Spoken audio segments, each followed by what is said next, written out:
Vous traversez en dehors des clous ou au feu rouge, il y a des villes où aujourd'hui, votre visage apparaît sur un écran géant et vous avez une reconnaissance faciale qui fait que votre nom, Monsieur X, a traversé, mais ça va alimenter le classement du crédit social sur 1000 points qui va de la liste rouge des gens qui ont une bonne note et à qui ça apporte des avantages dans leur vie quotidienne. Et puis à l'autre extrême, vous avez la liste noire, donc des gens qui, à l'opposé, sont pénalisés.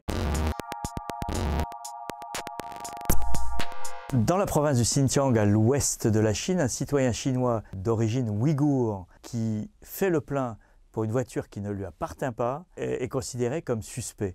Ça rentre dans une application qui a été conçue par le gouvernement pour déterminer si un citoyen est digne de confiance ou suspect. Il y a une liste de critères qui ont été déterminés. On ne sait pas encore si ça sera étendu au reste de la Chine et souvent la Chine procède de cette manière, on fait des expériences locales, si c'est concluant, on l'étend ensuite au reste du pays.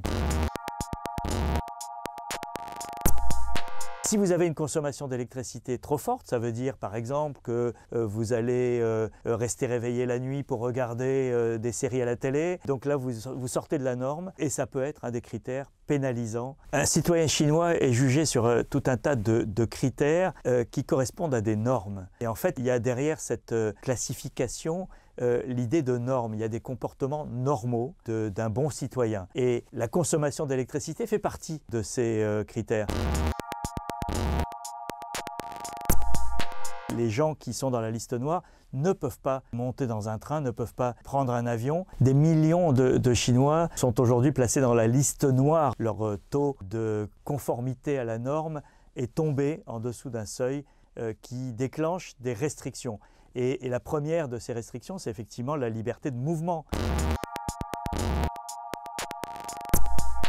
Il n'y a pas d'interdit, par exemple, à l'homosexualité, mais le mariage pour tous n'est pas autorisé en Chine et donc quelqu'un qui vivrait en couple homosexuel serait considéré comme hors norme. Donc il y a aujourd'hui toujours cette ambiguïté et ça va devenir de plus en plus difficile avec ce type d'intrusion que constitue à la fois le crédit social, mais aussi les moyens de surveillance qui vont avec, que ce soit les caméras de surveillance, l'intelligence artificielle, la reconnaissance faciale. Paradoxalement, on parle maintenant d'une taxe pour les couples qui refuseraient d'avoir un deuxième enfant, ce qui serait un retournement historique complet, c'est-à-dire que pendant 30 ans, on a fait la chasse à ceux qui avaient un deuxième enfant et aujourd'hui, on va faire la chasse à ceux qui ne veulent pas avoir un deuxième enfant.